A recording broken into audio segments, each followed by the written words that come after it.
The expectation was a historic victory. The investment was staggering. We're talking over $1 million poured into a single localized contest, all of it aiming to deliver this stunning political upset in the heart of deep red territory.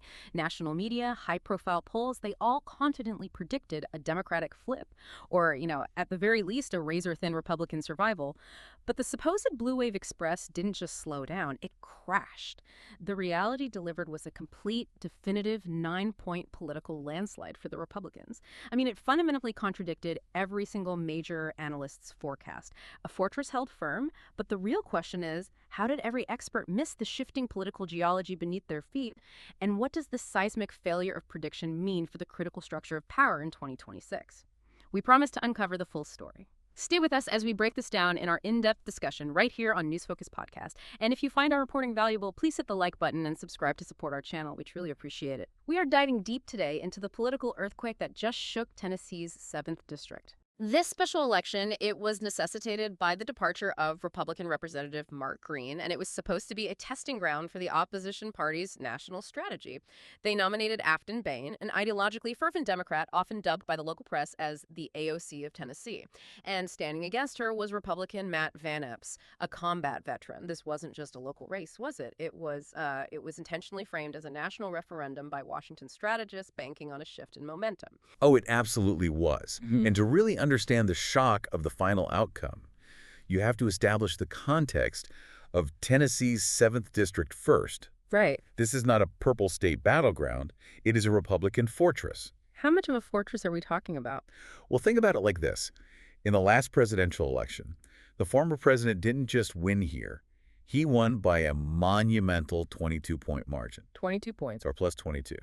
That figure right there that defines the starting line. I mean, any serious political analyst should have looked at that number and recognized that to flip this seat, or, even to make it competitive, would require not just a wave, but a full-on tsunami of dissatisfaction from the Republican base. And on top of that, you'd need just unprecedented Democratic enthusiasm. Exactly. Both things had to happen at once. Yet history and context, it seems, were just sort of discarded in the heady days leading up to the election. The Democratic establishment was buzzing with confidence. They really were. They were smelling blood after recent, albeit, very localized successes in some suburban pockets of states like New Jersey and Virginia. They got strategically cocky.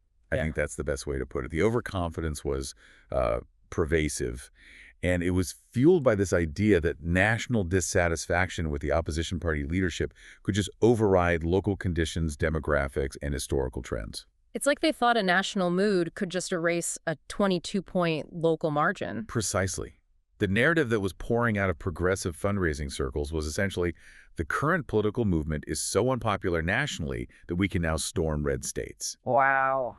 They genuinely believed they could run their most ideologically extreme candidates, who are often described in some of the reporting as radical socialist nuts because of their policy positions, even in their reddest to red districts, and pull off a victory based purely on a national anti-incumbent sentiment. And their financial commitment. I mean, it really validated that belief. We're talking about an investment that easily exceeded $1 million. $1 million.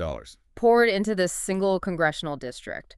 For a special election, especially one during the, historically low turnout holiday period, that level of financial firepower is just staggering. It's huge, Tal.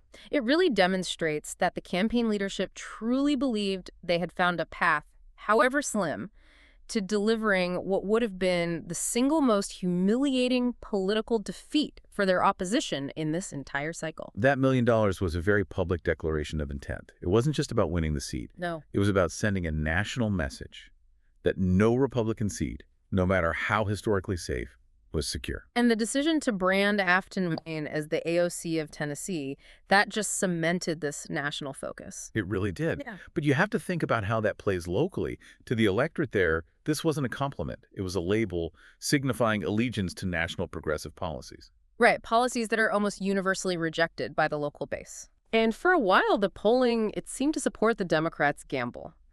I mean, leading up to Election Day, the polls were not just competitive. They were being reported as shockingly close. Shockingly close. We saw media outlets circulating numbers that showed the Democrat Boehner actually leading by 1 or 2 points in some cases. The consensus narrative was one of a true nail-biter, an election that Matt Van Epps might barely squeak out, if he was lucky. And that tightening poll narrative created a genuine atmosphere of crisis for the Republican campaign. The numbers were just close enough, and the perceived stakes high enough, that it necessitated a very high-profile last-minute intervention. That's when we saw the former president step in, right? Yeah.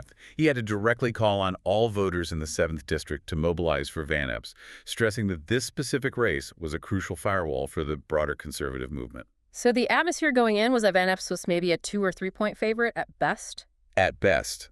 It forced the Republican machinery to operate at peak capacity for what they believed was going to be a photo finish. But then the polls closed, and the reality just completely obliterated the manufactured drama. The tight race, it evaporated instantly. Can you detail that final number for us? Because it is the linchpin of this entire analysis. The core data point is just devastating to the blue wave narrative. Republican Matt Van Epps won by 9 points. 9 points. An R+9 victory. Yeah. And when you look at the historical context, I mean, this is a special election where turnout should naturally favor the opposition party. A 9-point victory is a definitive blowout. It's not a squeaker. It's not a narrow win. Not at all.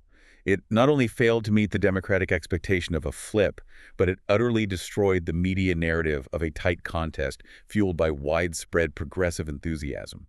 It represents just a massive strategic failure. And this is where we have to introduce the real analytical paradox. You mentioned the national polling landscape. Major polling firms like Marist were claiming Democrats were up by 14 points in the generic national ballot. D+14. 14, and The Economist showed Democrats up by 6. D+6. These figures, they scream an environment where the Republican majority should be dissolving rapidly. So how do we reconcile a national environment supposedly favoring Democrats by double digits with an R+9 blowout in a highly contested race where the Democrats spend $1 million? Well, that massive gap, the difference between a national D+14 and an R+9 result, it tells us two things immediately. Okay. Either the national polling is so fundamentally flawed that it's, basically useless, or it is structurally irrelevant to the dynamics of highly motivated, localized elections. The results suggest the latter, though. I mean, the flaws in the generic ballot are definitely worth discussing. Yeah, let's unpack that. The flaws in the generic ballot.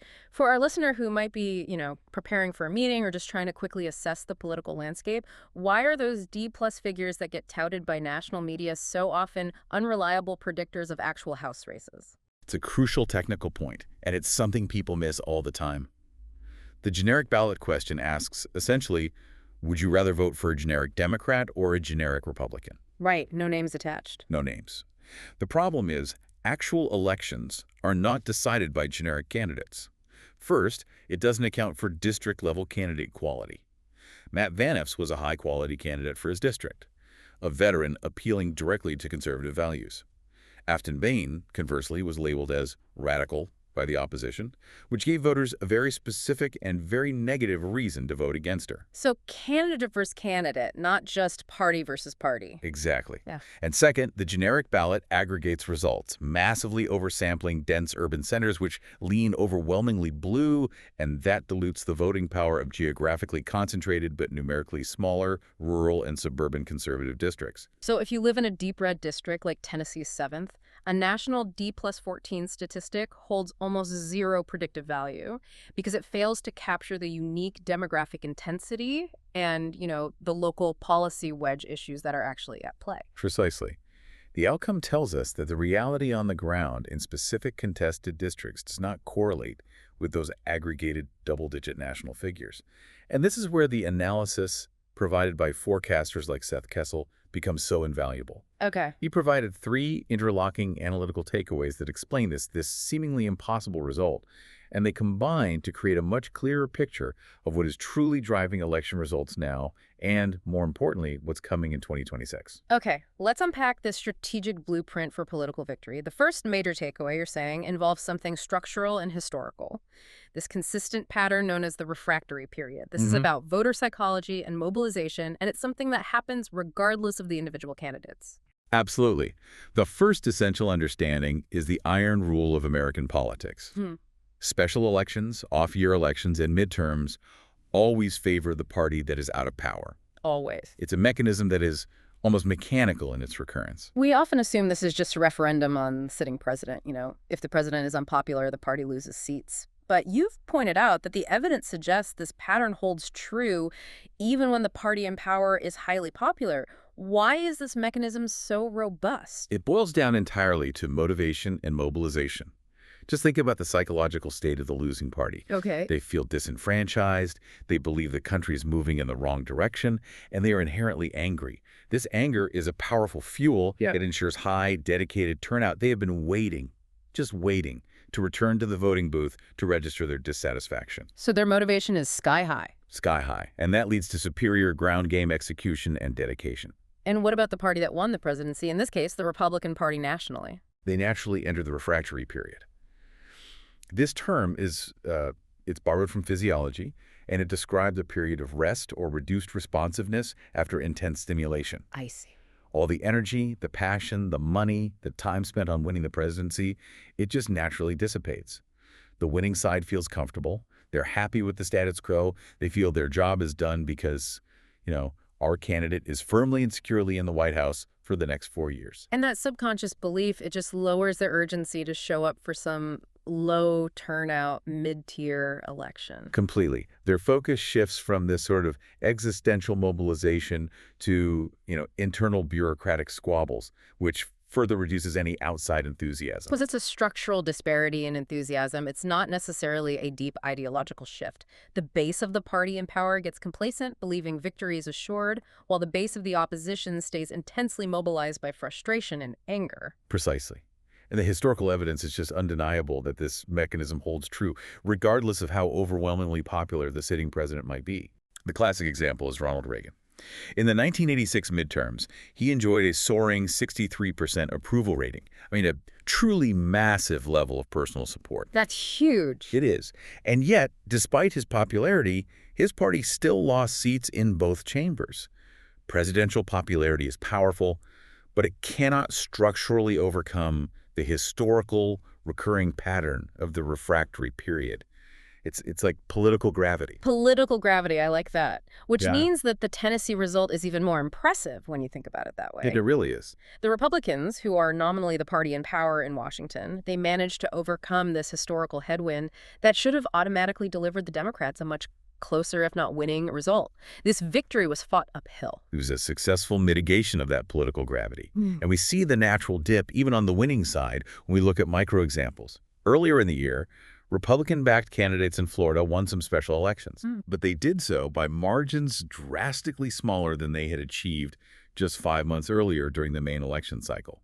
That natural dip in enthusiasm, it always occurs. So for Van Epps to win by 9 points, the Republican base in TN7 had to be substantially more motivated than the typical party in power during a refractory period. They had to ignore that comfortable complacency. They had to overcome it, yes. So the 9-point victory is a result of mitigating the natural shrinkage from that presidential R+22 down to R+9, but still achieving a margin that vastly exceeded the polling expectations and, the historical norms for the party in power. Vastly exceeded them. It absolutely shatters the doom and gloom media narrative that Democrats were selling after their successes in Virginia and Jersey, where they claimed they had found the formula for overcoming this refractory period. It does. If we were truly in a Marist D+14 environment, Van Epps winning by 9 points is, as some of the source reporting bluntly states, simply impossible. The level of Republican turnout and unity, even during a refractory period, was profoundly underestimated by national analysts who rely too heavily on that aggregated, non-localized data. The Republicans overcame the historical rule, but why? And that leads us directly to the second major analytical takeaway. Exactly. Overcoming the refractory period only explains organization and effort. It doesn't explain the intensity needed to generate a 9-point blowout against a $1 million campaign in a low turnout window. This brings us to Kessel's second critical observation. This unique motivational engine driving red state voters, which he terms the Alamo effect. The Alamo effect. Yeah. It describes a sociological and political dynamic that's present in specific, rapidly growing red states. We're talking Tennessee, Texas, Florida. Okay. Voters in these states view every election not just as a choice between candidates, but as a fundamental existential defense of their territory and their cultural identity. Mm. They are determined at all costs not to let their states turn blue. This sounds like a direct response to the massive demographic shift we've been seeing across the country. Since 2020, we've seen these huge rates of internal migration, which some analysts have provocatively dubbed the massive left-to-G crisis. That is the crucial driver. It really is. We have seen residents of high tax, high regulation, high crime blue states moving to red states by the tens of millions. And the traditional political science assumption was that these liberal transplants would bring their political ideologies with them, slowly turning the red states purple or even blue. Right. That was the old thinking. Ah. But the data suggests the opposite is happening. And it's creating this really interesting political paradox. Wait, so why isn't Florida turning blue from all the New Yorkers and Californians moving in? Why is Texas reinforcing its conservative identity? Because the studies and the exit polling from these areas show a crucial psychological factor. These new residents are often the most adamant about keeping blue state politics as far away from their new homes as possible. The most adamant. The most. They didn't move randomly. They moved for specific reasons tied to a better quality of life. Lower taxes, reduced bureaucratic burdens, more personal freedom, and crucially, safer communities. So they fled the consequences of certain policies, and now they are hyper-vigilant about preventing those same consequences from following them. It's like a proactive defense mechanism. Exactly. Having personally experienced high-level policy failures, whether it's seeing their property taxes triple, dealing with progressive district attorneys who ignore low-level crime, or struggling with excessive regulations that stifled their businesses, they become zealous defenders of the political environment they sought out. So they are, in essence, conservative converts, or at least temporary conservative allies. And intensely motivated ones. They're motivated to keep the local politics red. That is a fascinating reversal of the expected political outcome. Instead of importing blue politics, the migrants are reinforcing the red identity of the state, turning places like Texas and Florida demonstrably more conservative. And the result is a profound unification of purpose. The old residents are resolved to keep their cultural identity and low-tax policies, and the new residents, having seen the alternative, are often equally, if not more, resolved. And Tennessee falls squarely into this category. Squarely. The voters show up to defend their territorial integrity, unified by this conviction. We are holding the line. We are not letting our state turn blue. And that deep motivation, it transcends typical political cycles or individual candidate failings. This intensity contrast is crucial for national strategic planning. You contrast the white-hot intensity of these Alamo states with the relative lack of that same intensity in states in, say, the Midwest, which are politically swingier. Why the difference? Because the Midwest, generally speaking, is not dealing with the same massive, sustained waves of liberal transplants who are attempting to fundamentally flip their state's identity and culture. In those purple states, the political fight is often over more traditional economic issues, manufacturing sector policies, or local agricultural regulations, which allows for a much more traditional, fluctuating swing vote. The issues are, they're transactional. But in the Alamo states, the motivation is not transactional, it's existential. It is fundamentally sociological and cultural. They see themselves as the last bastion against an encroaching political ideology they view as dangerous or destructive.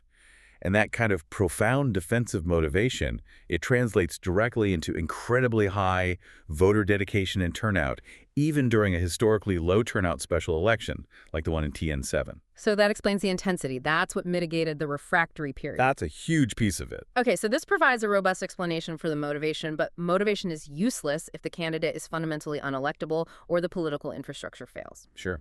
This leads us to the third major analytical takeaway, which details the specific makeup of the TN7 electorate and the crucial election mechanics. The third takeaway integrates demographics and process control. You've recognized that the TN7 district is packed primarily with white evangelical voters. Okay.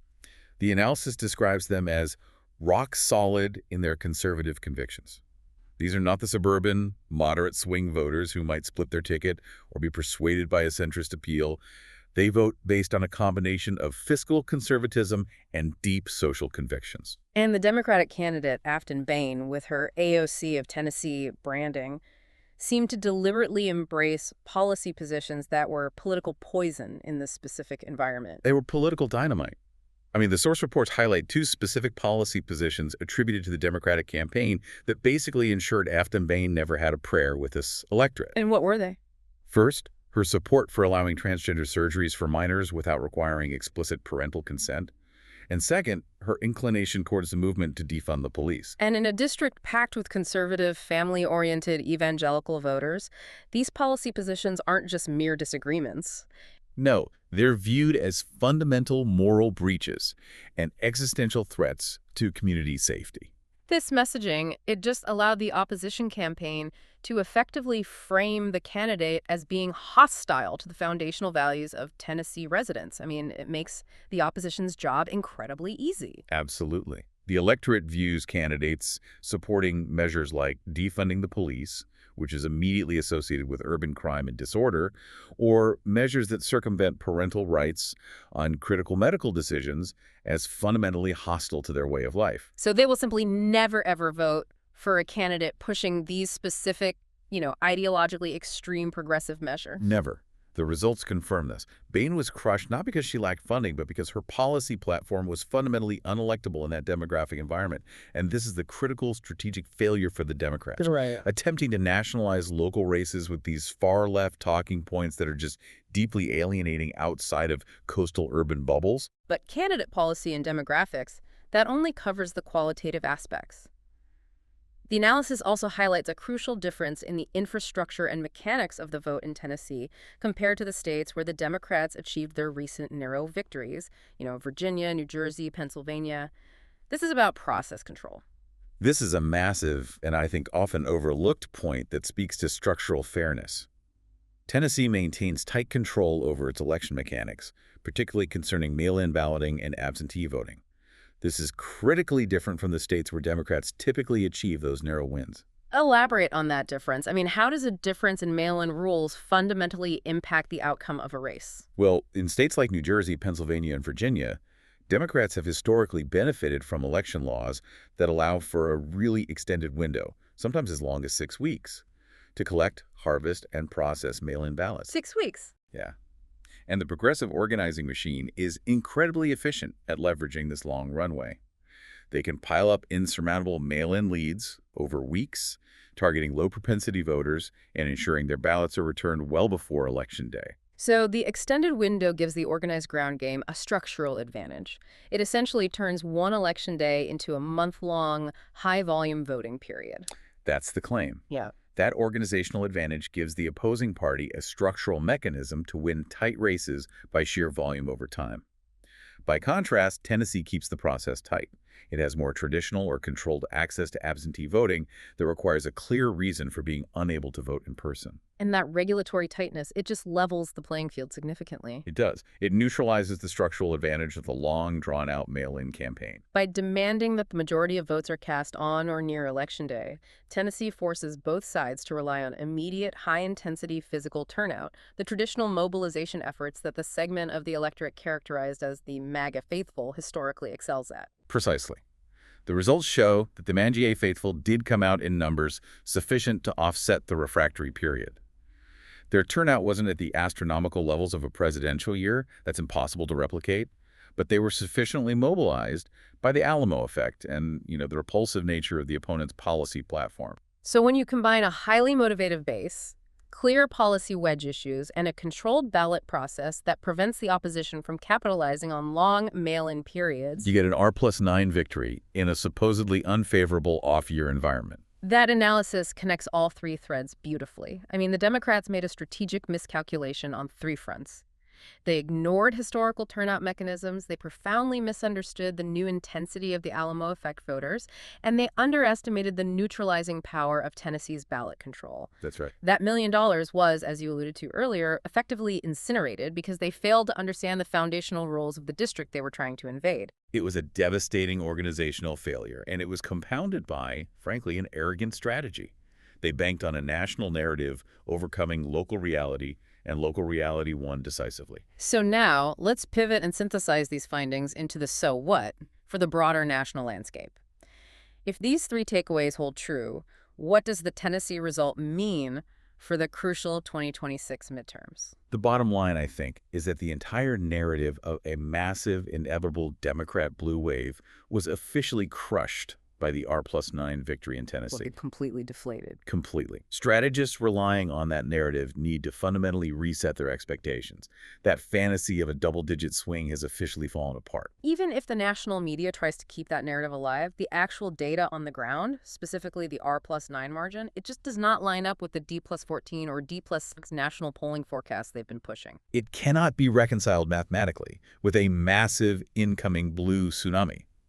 While a lot can change over the next 2 years, the Tennessee result suggests we are much more likely looking at a national midterm environment that is, say, Democrat +1 or Democrat +2 on the generic ballot. Okay, a much tighter race. Much tighter, rather than the double-digit tsunami that we saw in historic blowout years like 2006 or 2018. And a D+1 or D+2 national environment is a tight margin. That's a knife-edge fight for control of the House, which fundamentally changes the calculus for the Republican Party trying to maintain their majority. It does. It opens a very real pathway to keeping the House majority, especially when you factor in ongoing intensive redistricting efforts happening in states across the country right now. Good point. These efforts are designed to shore up solid red districts like TN7 and potentially create new ones in states like Florida and Texas, where that Alamo effect is making the state even redder.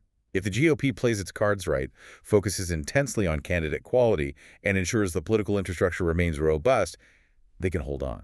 But the election analyst, Seth Kessel, he provided a critical warning that must be heeded, preventing any post-victory complacency. What is the condition for continued success? That warning is the most crucial part of this analysis, I think. The Republican Party cannot assume every district will be like Tennessee. Right. Tennessee held strong because of 3 conditional factors. Its voters were uniquely motivated by the Alamo effect. They rejected an ideologically extreme candidate whose policy proposals were toxic to the local base. And the political infrastructure, specifically the tight control over the ballot process, was in place. So the condition for victory is not inherent. It is dependent on disciplined effort and strategic selection. Absolutely. The vulnerability remains stark. There are plenty of purple districts across the Midwest and in various swing states areas that do not share the demographic or philosophical homogeneity of TN7. And those districts could easily flip. Easily. If the same high level of energy, organization, and focus on running solid, non-alienating candidates is not brought to every single race across the country, they cannot coast on the strength of the Alamo firewall. So the ultimate proof of the Tennessee result is that the system works when the infrastructure is controlled and the base is mobilized. Matt Vanap's proved that when Republicans run solid candidates who speak to the values of their district, control the ballot process, and mobilize their intensely defensive base, they win. Yes, they win. And that the widely circulated national polling consensus suggesting an impending blue tsunami is nothing more than a fabricated media fantasy, one designed to drive donor enthusiasm rather than reflect ground reality. They spent millions trying to buy that seat, and Tennessee voters told them definitively no. Thank you, and thank you to our listeners. That's all for this deep dive. We've seen millions spent on an attempt to flip a solid district, only to find the most intense voters are those determined to defend their territory, fueled by a unique sociological commitment. But it leaves us with one critical question. In a world where national narratives are fabricated and polls are proven wildly inaccurate in their predictive power, how do you, the citizen, truly gauge the political temperature of the country?